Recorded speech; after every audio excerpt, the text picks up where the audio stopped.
What if taking a pill for your headache was your last decision? I've got a headache this big, and it's got Excedrin written all over it.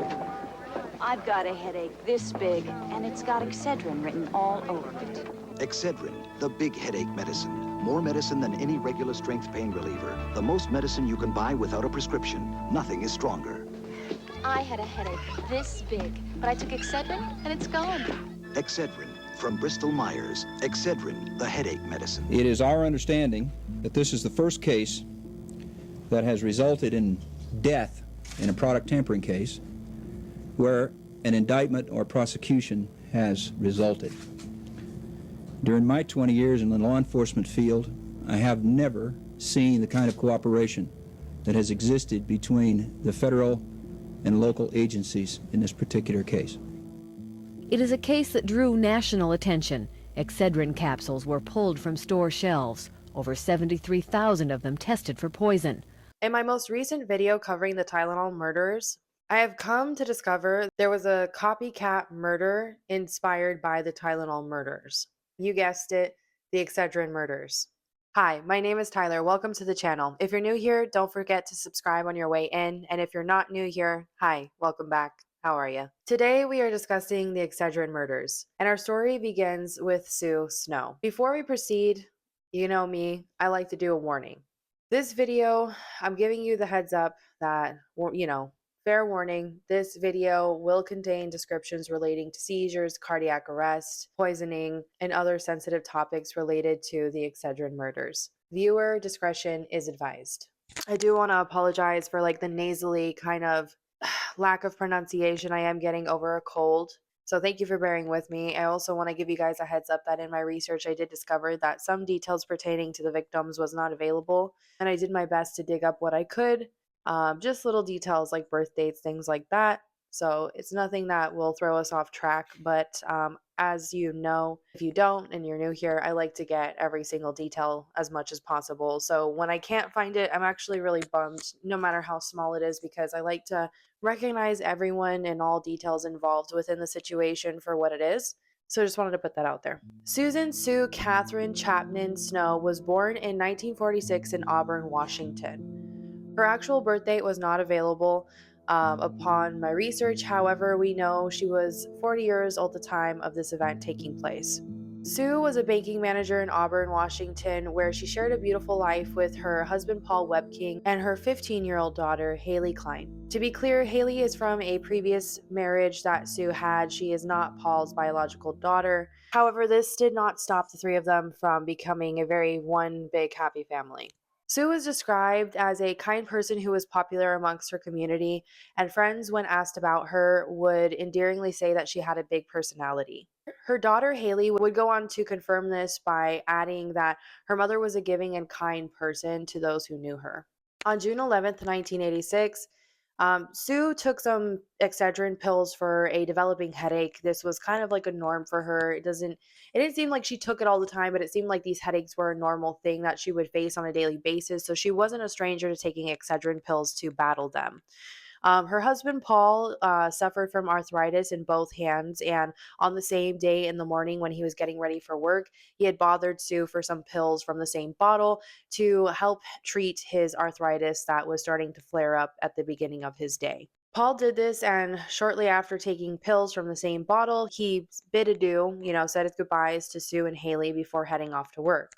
Less than 5 minutes after taking the Excedrin, Sue began to feel unwell. A massive wave of nausea rushed over Sue, and she quickly made her way to the bathroom where she collapsed onto the ground. Sue's chest was tight, her visuals were spinning before her. The sudden terror that she felt realizing her lungs were not reciprocating oxygen even though she was breathing and straining. Nothing was fulfilling her lungs. It was almost as if she was drowning, and she soon began to experience cardiac arrest. Moments later, at 6:30 a.m., Haley would find her mother unconscious on the bathroom floor. While I was in the shower, I heard a thud. So I went into her bathroom, and she was laying on the floor, and she looked frightened. Her eyes were wide open, and her eyes were kind of rolled back. Her fingers were very stiff, and she didn't seem to be breathing. An ambulance from the Harbor View Medical Center quickly responded to Haley's call. They came very quickly and started asking me if she had taken drugs. I had the impression they thought she was overdosing on something. Sue Snow never regained consciousness, and doctors were unable to determine what had happened to her. They came back and told us that she was brain dead. I had no earthly idea what could have happened. I mean, I think I just kind of shut down. The time is not specified, yet later that day, Sue Snow was pronounced dead. An autopsy was called for Sue's body, just like anyone else who had recently passed. However, it was notably done for Sue due to the nature of her death. Before Sue's passing and during her time on life support, doctors were completely amiss as to what could be causing Sue's ailments at the time. At first, the doctors believed that Sue had been experiencing acetaminophen poisoning, which could come from the usage of pain reliever pills such as Excedrin. Sorry, I meant acetaminophen. I have a hard time pronouncing words sometimes. Please forgive me. It's not genuinely it's not laziness. I swear. I'll look up how to pronounce these words and then literally go execute it a second later, and it just comes out the wrong way still. Sue's symptoms did not match the typical progressions of acetaminophen poisoning. Acetaminophen.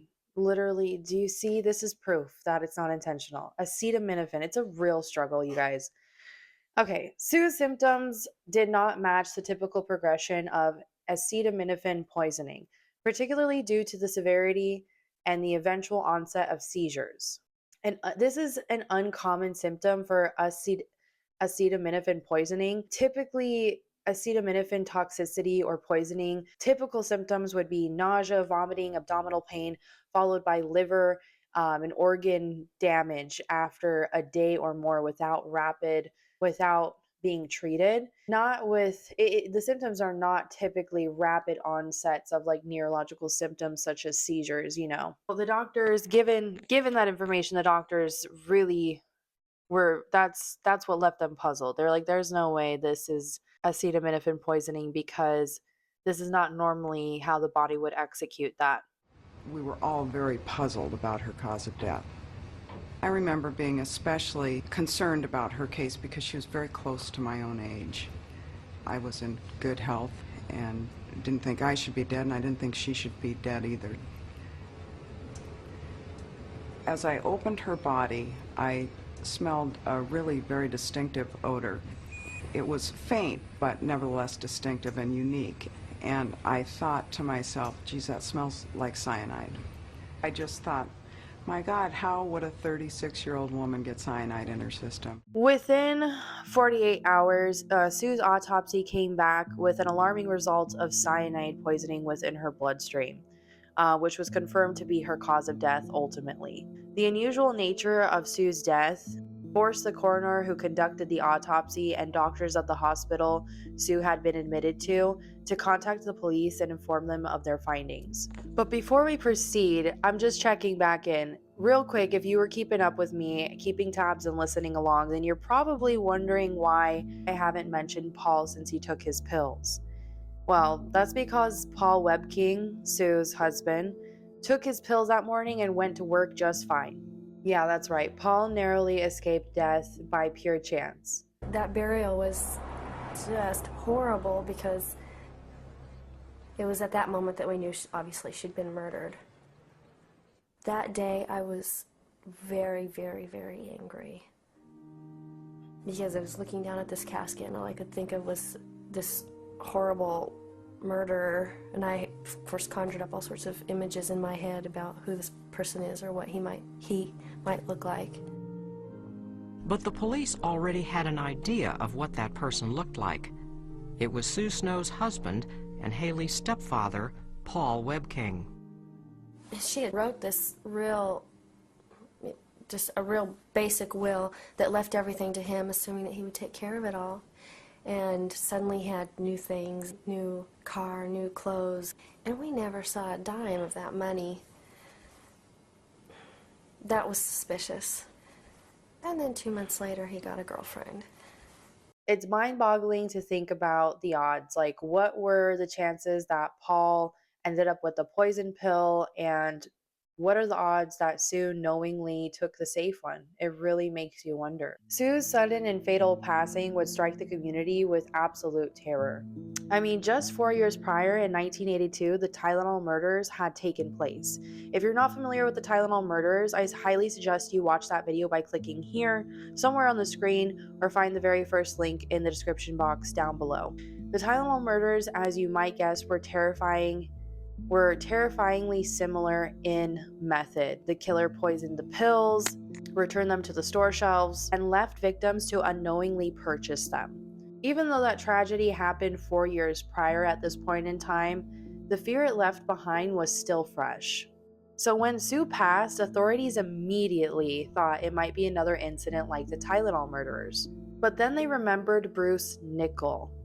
He had died just 5 days earlier under nearly identical circumstances after taking Excedrin.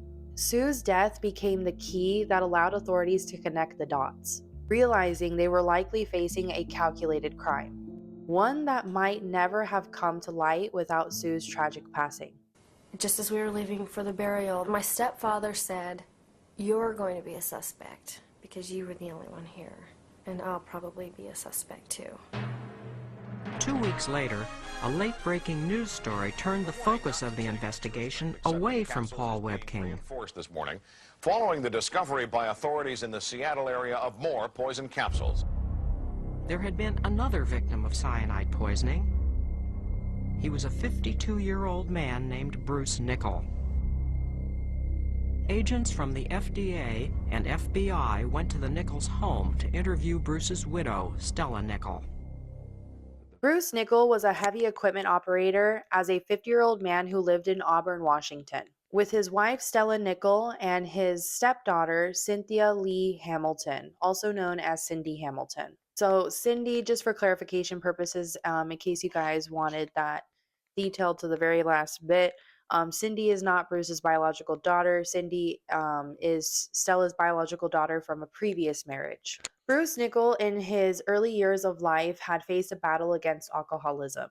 Bruce was a heavy drinker and worked really, really hard to put himself through rehab in order to successfully become sober for his family and ultimately for his own health. Stella, believe it or not, later on we come to find out, goes on to tell media sources that she was disgusted with sober Bruce and missed him when he was an alcoholic because he was more fun. To elaborate, Stella was referred to as a party girl. She met Bruce when he was a heavy alcoholic and that catered to her lifestyle. Stella loved going out to bars, clubs, drinking, and socializing, but when Bruce became sober, she changed her shifts at her job from morning to evening shifts because he wouldn't go out with her since he was sober, and he would refrain from going to those places in order to not give in to his old habits and fall back into his alcoholism. She worked as a security screener at Seattle-Tacoma International Airport. But after changing her shifts due to no longer going out and partying due to Bruce's change in habits, she started building a home aquarium as a new hobby, which is important for later, so make sure you pin that for now. Bruce is described as an easygoing, friendly man amongst his colleagues and loved ones. Cindy, his stepdaughter, would go on to describe him as a good man and express positive feelings in regards to Bruce and their relationship. Unlike his wife Stella, who would go on to claim that her husband became boring after he gained his sobriety from alcoholism. These statements from Stella were later on confirmed by her own daughter, Cindy, proving that Stella, although she wanted to play this perfect housewife, this perfect family, there was a deep, dark side to her that secretly wanted her husband out of her life. I mean, I don't even think she saw him as anything but a pawn for money. And we'll be getting to that soon. According to his wife, Stella, she would go on to claim that Bruce was an abusive husband. He was an abusive, drunken man who caused money troubles for them and ultimately their entire family because of his drinking issue. Now, mind you, there's not really any concrete proof of this, but this is what Stella claims and what she states in several interviews with detectives, authorities involved, people who have interviewed her while she was in jail. There's, again, nothing that backs it up, but this is what she claims. this, right? There's not much information on Bruce and his relationship with Stella or with Cindy, or how we ultimately got to where we are in the story, which is what I'm getting you ready for, okay? See, at some point in time, Stella really despised her husband. I don't know if she fell out of love with him. She quite frankly just didn't care for the relationship anymore. Instead of getting a divorce like a normal person and seeing what she could get out of him that way, she decides that the best way for her to part ways with her husband is to kill him. And not only kill him, but frame his death as an accidental death so that she can pawn thousands, $100,000 of dollars, if you will, from an insurance claim policy that she put on him. So if he were to die of an accidental death, she would be able to cash out a big fat check at his expense. If there's anything I can provide for you guys, I will, and like edit it into the video. But as far as I can understand, she doesn't really talk about what made her kill him, right? Because for a good chunk of time, she's trying to play innocent, like she had nothing to do with her husband's death. So we really don't get a lot of insight into the why. Why did she want to kill him? Why him? Why not divorce him? Why did she think this was okay? Why did she do this? Ultimately, we just have our assumptions, and my assumption is that she just saw a big fat paycheck. She didn't see anything else. She's also psychotic. I mean, she didn't see any value in his life other than to serve her, and she thought that she could just take that into her own hands and reap some sort of benefit in her wisdom out of his death by killing him. It was said by one of the detectives, Mike Dunbar, who worked very closely on this case, that she additionally, if her husband's death was ruled as accidental, she would get $100,000, and she would already get money on top of it for just the death in general. So it was maybe a little over $100,000, a little over $130,000. So she was getting a lot if her husband were to pass away under an accidental death. So Stella decides that, I don't know, again, she doesn't really speak on this, but of all methods of killing her husband, she decides that she's going to reenact the Tylenol murders by doing something similar, but with Excedrin. She gets cyanide poisoning from a chemical company, and it tells them basically like, oh, I need it to kill ants. I have a shit ton invading my house. I need cyanide poisoning to eliminate them. They give it to her. She buys a couple bottles of Excedrin from the store, tampers the pills, packages them back up, puts them back on the shelf, took 2 home. The very first thing that we wanted to concentrate on was where she bought the bottles from.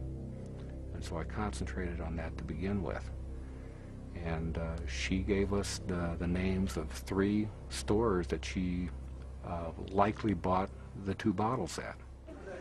The FDA confiscated all the Excedrin bottles in the Seattle area and found 2 more bottles in different stores that contained poisoned capsules. Well, on June 5th, 1986, Bruce Nickell came home and he had a horrible headache. He decided to take some Excedrin pills from the bottle that Stella had purchased the day prior. He took a couple, and within a couple of minutes after taking the pills, he had collapsed on the floor within their home. Stella, discovering him, had called the paramedics, told them that he had taken some pills from the Excedrin bottle. The paramedics were called and arrived at the residence at 5:02 p.m., where Bruce was rushed to Harborview Medical Center, where he later died. As we can gather, Stella was pretty fucking stoked about this. I mean, she didn't even have to force Bruce to take the pills. She didn't even have to fucking egg him on or anything. He took the pills, he collapsed. She got him right where she wanted him. He was taken to the hospital, passed away shortly after because of the cyanide poisoning. And when doctors ran an autopsy on him, I guess the cyanide poisoning wasn't too prominent because he was deemed as a natural death due to emphysema. And because it was ruled as a natural death, this pissed Stella off because that meant she was not getting an additional payout of $100,000 from the life insurance policy. Now, this is where things get really fucking dumb. I mean, like, Stella gets really fucking dumb. Since she didn't get her money, everything was ruled out as a natural death, not an accidental death, so she didn't get the payout that she was hoping for from the insurance company after Bruce's passing. She accepts that for now, right? That's the condition of the situation. She didn't get the money she wanted. She dwells on it a little bit, and then she finally gets over it. It isn't until maybe a couple days later when Sue Snow dies and her death hits the media, again, there's a conference being held by the authorities involved, including the coroner. She decides to revisit, pushing for that money, continuing to push on to achieve that. And the bright idea that basically strikes up in Stella's head is that she's going to call the police and she's going to tell them that she heard about Sue Snow's death on the media, about how she took Excedrin pills, passed away. And, just like the Tylenol murders, the authorities on the conference, on television, on the radio at the time back then, were basically saying the lot number on the Excedrin bottle that belonged to Sue. And we're telling people anybody that had a bottle with a similar lot number should turn it into the authorities. And in general, anyone with Excedrin products should not take them until further notice, right? Or completely dispose of them. She calls the police. She tells them the situation. My husband died from taking Excedrin pills. I think it may be a similar situation. The police have some officers come out and confiscate the bottles that she has, and she gives them not one, but 2 Excedrin bottles. Now, the police and authorities had scanned over 15,000 bottles of Excedrin bottles. They found it extremely suspicious that out of 5 that tested positive for cyanide tampering and cyanide in general, Stella Nickell turned in 2 bottles out of 5. Yeah.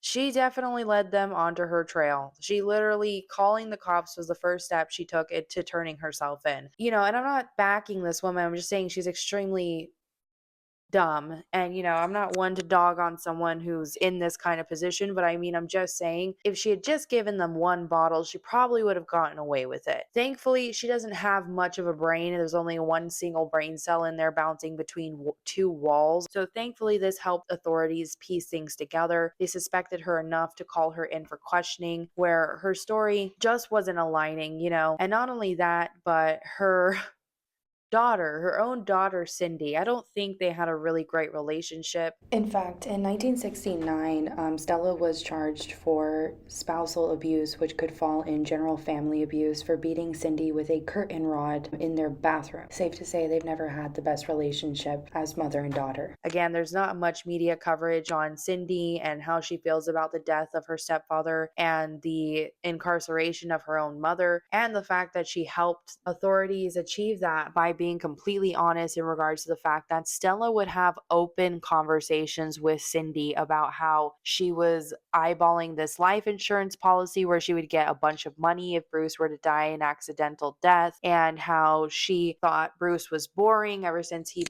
gained his sobriety, and how she didn't love him, didn't like him, wanted to leave him, and was boasting about what she would do with the money when she got it, how she was looking into ways of getting rid of him. She really poured out a lot of her confession to her daughter, and her daughter really didn't hesitate to throw her under the bus, especially I think after finding out from police that Stella had involvement in her stepfather's death. And, Cindy kind of realized everything that Stella was going on about had become reality, basically. Bruce had died from poisoning, and Stella was sitting, waiting ever so impatiently for the check to drop from the insurance company.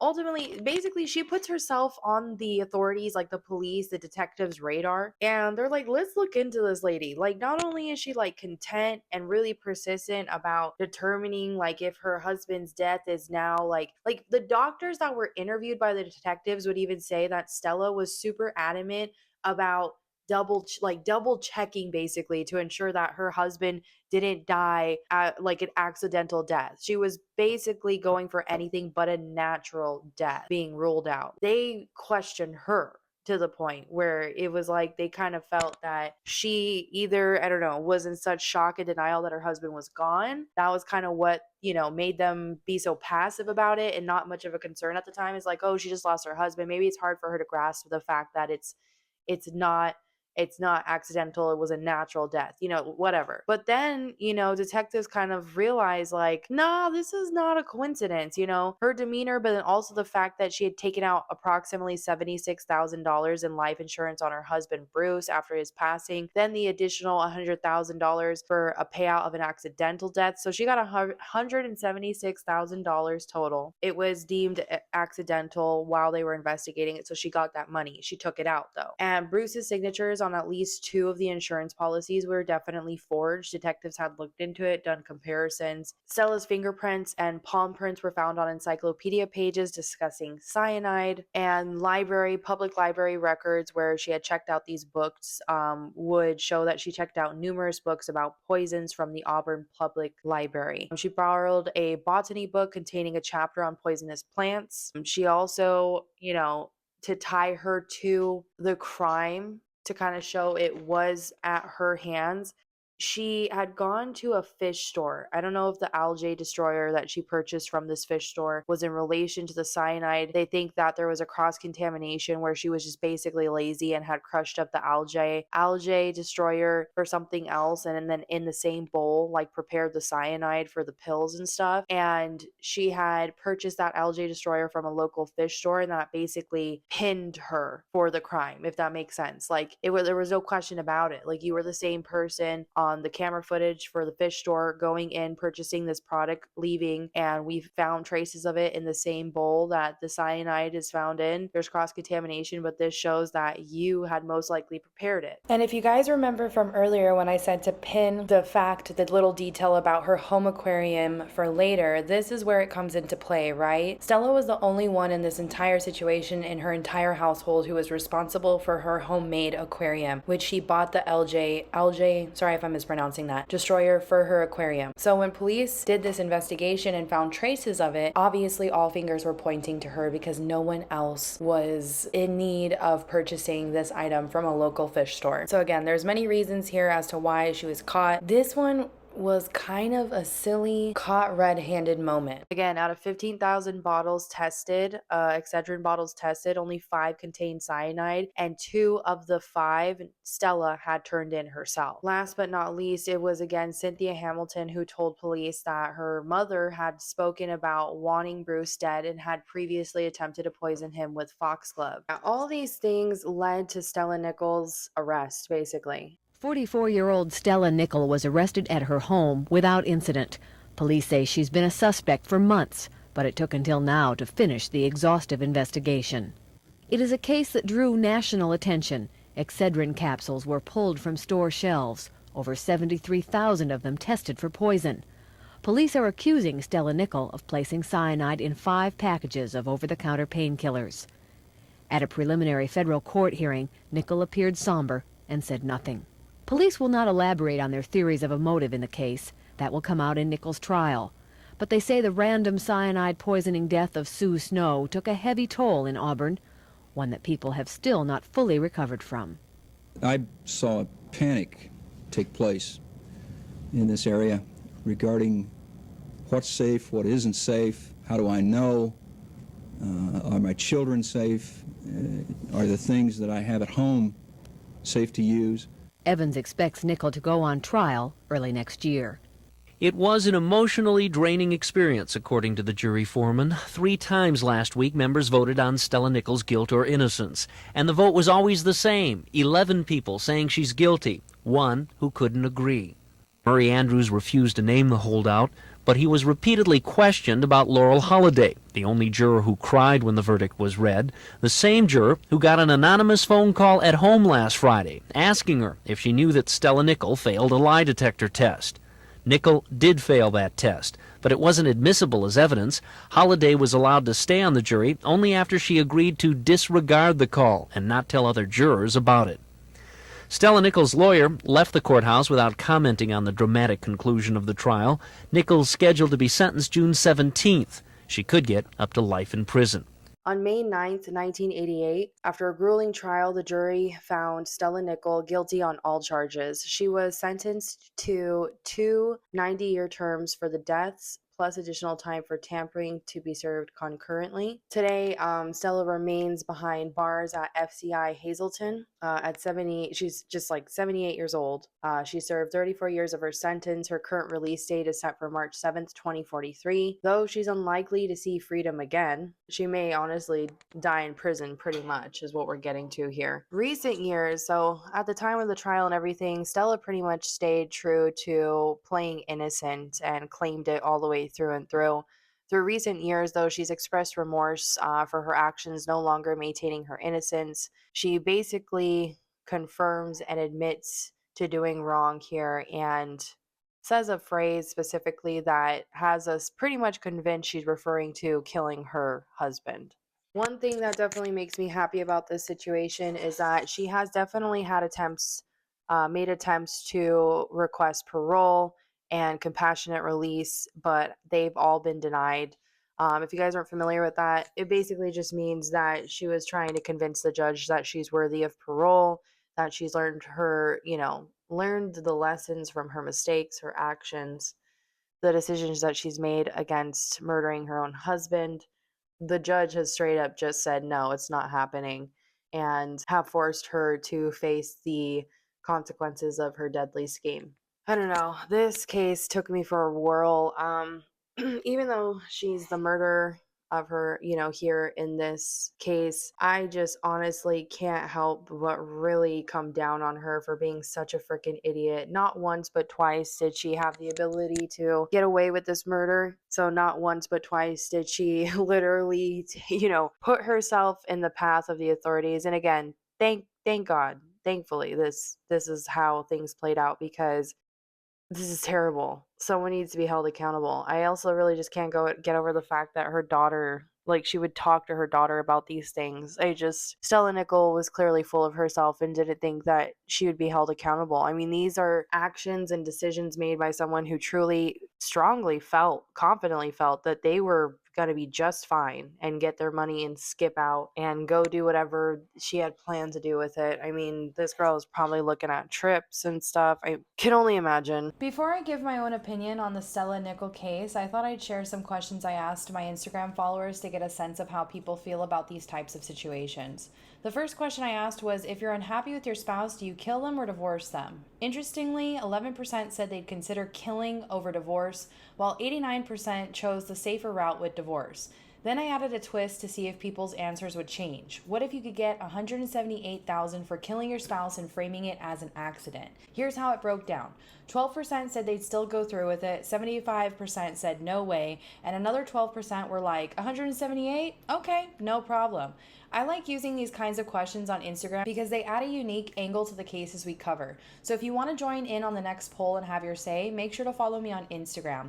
Now here's my personal take on the case. But yeah, this case serves as a chilling reminder, like the depths of human desperation and the far-reaching consequences of our actions. I mean, it's forever changed how we view product safety, and it's definitely left an indelible mark on criminal history. Tell me your guys' thoughts below. What do you make of this situation? If Stella Nickell were released today, how do you think the public would react? How would you react? Do you think she's worthy of remorse and getting an early release or parole? I mean, tell me your guys' thoughts down below. I think she's right where she needs to be. I think this is an absolutely incredibly awful and terrible decision. I think that she really didn't have any care for human life. I really think she saw her husband as a walking dollar sign. I truly do, because I mean, when I was reading the research and what I was telling you guys is really just, when you kind of put yourself in someone's shoes with this kind of mentality, looking at the decisions that she made, the actions along the way, just seems like someone who is trying to rush her meal ticket, basically.